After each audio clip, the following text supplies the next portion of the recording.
Good YouTube, Quinn Wade coming to y'all with that instant basketball analysis. This time it's on Analysis Playground, of course, it's on YouTube exclusively. But we're going to talk about how the Cavaliers got a scare tonight against the Brooklyn Nets, who got up big on them by double figures. And it was looking ugly, and it was looking like the Nets was unstoppable going to the basket, hitting shots from the perimeter. And it was a battle all the way down to the last shot and the last free throws that Garland took. But the Cavaliers found a way to win. They found a way to get back in the game, and they found a way to sweep the Nets 4-0 in the season series, so they don't play again this year or in the playoffs because the Nets not going to make it. And the Nets record goes to 22-43 and 12-22 on the road, and the Cavaliers go to 55-10 and 30-4 at home. They won this game 109-104. Brooklyn won the first quarter 29-26. They won the second quarter 34-24, but they lost the third quarter 28-23, and they lost the most important quarter, which was the fourth, 31-18. Zaire Williams got off to a hot start, made a lot of their plays, especially from the three-point line, but he finished with 30 minutes played and 5 of 11 from the field, 4 of 9 from 3, no free throw attempts. He had 6 rebounds, 3 assists, 1 steal, and he also fouled out with 6 personal fouls. He was a minus 13 in plus minus, and he had 14 points, but they needed all the scoring that he can give them to stay ahead as long as they could. And Cameron Johnson helped out too. He was 6 of 10 from the field. He was 3 of 7 from 3, 2 of 2 from the free throw line. He had 5 rebounds, 2 of them was offensive, 5 assists, 2 steals, 1 block, 2 turnovers, and 4 personal fouls. He was a minus 2 and plus minus with 17 points. Nick Claxton, 4 of 8 from the field, 1 from 3, 1 of 2 from the free throw line. 4 rebounds, 4 assists, 2 blocks, 1 turnover, or 3 personal fouls. He was a minus 3 and plus minus. He finished with 9 points. He did a good job protecting the paint in the beginning of the game, and then it just got out of control. And then the Cavaliers also started hitting their perimeter shots. Cam Thomas stepped up and made the biggest shots for the team like he usually does.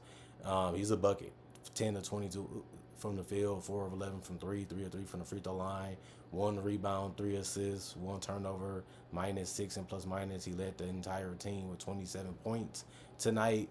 And Keon Johnson, 0 of 4 from the field, 0 of 3 from the three-point line, 1 of 2 from the free throw line, 7 rebounds, 1 of those offensive, 2 assists, 1 steal, 4 turnovers, 1 personal foul, and minus 4 and plus minus. He only had 1 point because he missed all his attempts around the field, and he only made 1 because of the free throw.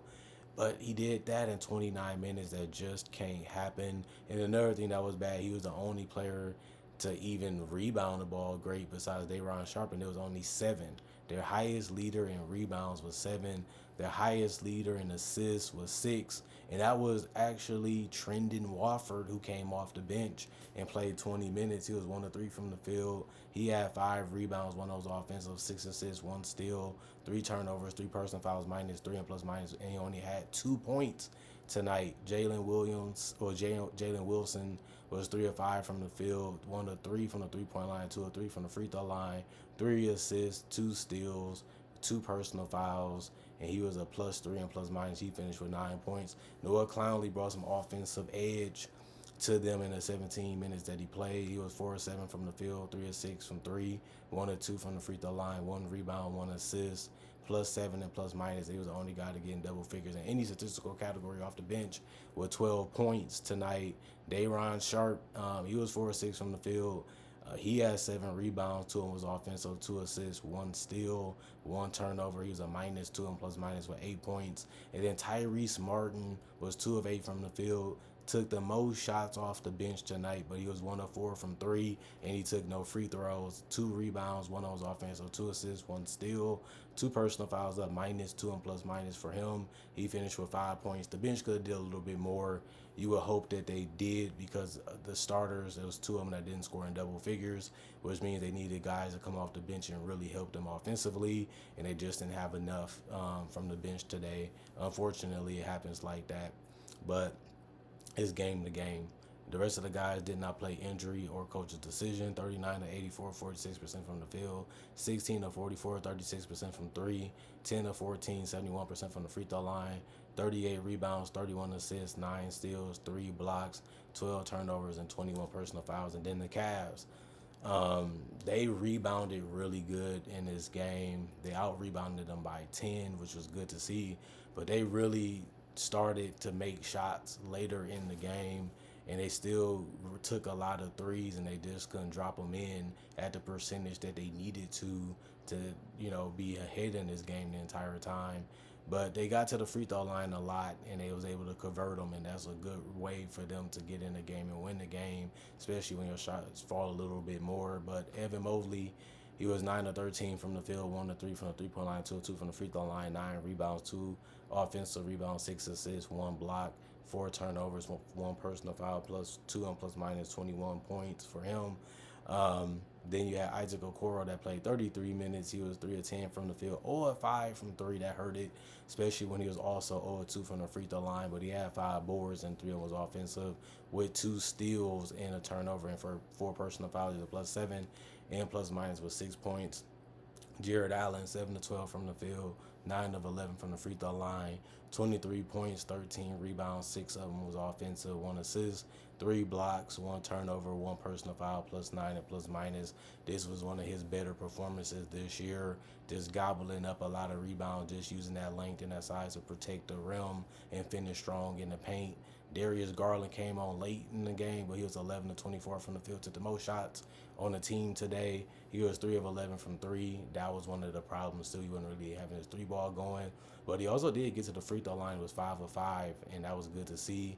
4 rebounds, 8 assists, 4 steals, 3 turnovers, plus 12 and plus minus with 30 points. He had the most points on the team tonight, and he came through for him when it mattered the most. Max Strus struggled too offensively, shooting the ball, 2 of 10 from the field, 2 of 9 from 3. But he was 4 of 4 from the free throw line. He had 5 rebounds, 4 assists, and then he had 2 turnovers and a personal foul. He was a minus 8 and plus minus with 10 points. Isaac was actually the only guy that didn't score in double figures in the starting lineup, and they had nobody off the bench that did, or any other statistical category either. But Dean Wade came in and played 24 minutes. He was 1 of 4 from the field, and it was all threes. 1 rebound, 1 assist, 1 steal, 1 turnover, 1 personal foul. He was a plus 8 and plus minus with 3 points. Sam Merrill was 2 of 7 from the field and 1 of 6 from 3. It's 1 of 1 from the free throw line, 6 rebounds. He was a guy that had 1 turnover and 2 personal fouls. He's a plus 9 and plus minus with 6 points. Javonte Green played 6 minutes. He was 1 of 3 from the field, 1 of 1 from 3, 1 rebound, minus 8 and plus minus 3 points. Craig Porter Jr., 3 of 6 from the field, 1 of 3 from the 3-point line, 4 rebounds, 1 of them was offensive, 3 assists, 1 turnover, minus 8 and plus minus 7 points. And the rest of the guys did not play coach's decision. 39 of 89, 43% from the field, 10 of 42, 23% from 3. That was one of their biggest failures today. But 21 of 25, 84% from the free throw line. They took 11 more free throws than the Nets, and that helped them get back in the game and win it. And then obviously the offensive rebounds, 12 of them tonight and 48 rebounds total. They also had 23 assists, 7 steals, 4 blocks, 14 turnovers, and 10 personal fouls. And the Cavaliers, even though they got hit, and even though they was seeing that the team could possibly beat them, they stayed together. They figured it out. They talked it out. They demanded greatness from each other, and they didn't quit or give up. They just felt like we'll get back in it. We'll find a way to win it. They just go through the motions of the Nets being hot and making good shots and making some of the tough ones too.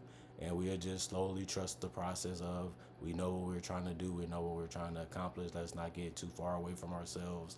And let's just pack it back in, communicate what's going on, communicate what we can do right, stay together this entire game, and we'll find a way to win it. And they ultimately did, like a championship team usually does. And that's why they have been so great this season, because they calm, they collected, but they play hard, they play smart, and they always taking their time trying to find out what's the best thing for us to do, and they do it together. And that's why they're a great team, and that's why they're a championship level team, basketball IQ wise, understanding and play wise too. But the Cavaliers been that way this entire season. They started off the season this way, and they've been this way the entire season. So it's nothing that's surprising me. The comeback didn't surprise me. The defense stepping up didn't surprise me, and the shot making ability didn't surprise me because they always find the ways to get open, and they always find a way to turn down bad shots for better shots. And if they're not doing that, they're just taking layups and dunks anyway. So this team simplifies their offense. Sometimes they make it a lot easier on themselves, and it just makes it tougher for them to make mistakes. And that way, it makes you have to continue to do the same thing they're doing. And if you fall off a little bit, you stumble a little bit, you get stuck a little bit, then the offense just take care of itself, and the defense just open up more opportunities, and then they're just on your butt. And then if you can't react the right way, you just lose. And that's why they lost in a close game, because the Nets did enough to win, but it wasn't enough to beat a team like the Cavaliers. Comment, like, subscribe, share, hit the notification bell to get more analysis. And if you're new to the channel, I do conversation videos just like this about various different NBA only content type of things. I also do breakdowns with real footage of legends, current legends, rookies, future stars, and also NBA legends currently.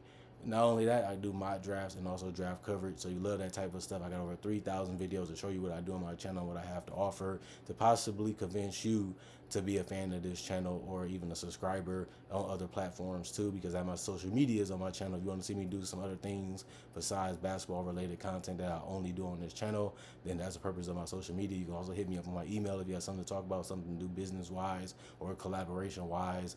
That's up there for that use. Other than that, thank y'all for watching. Hope you guys enjoying your day. Thanks for putting analysis in your day. Thanks for putting me in your day and continuing to enjoy what I create and what I continue to have to say and what I observe and the analysis that I give. And I need you guys to continue to do that, because I've been going hard the first 3 months of this year, and I need you guys to continue to be big fans of the channel and continue to support it to the best of y'all ability, of course.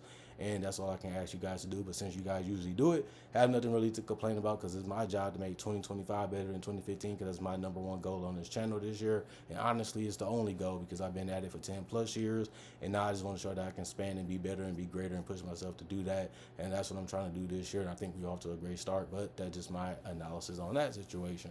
Other than that, y'all stay good, y'all stay blessed up, put a little fun, put a little leisure, keep your heads up, keep grinding, and keep setting goals so you can stay happy. That's all I can want for y'all, because that's what y'all want for me, and y'all the best fans I can ask for, and probably the best fans on earth, depending on who's asking. Other than that, I'm going for now, and I'll see you guys later with more analysis today. There's only one more game on, and I'm about to wrap that one up too.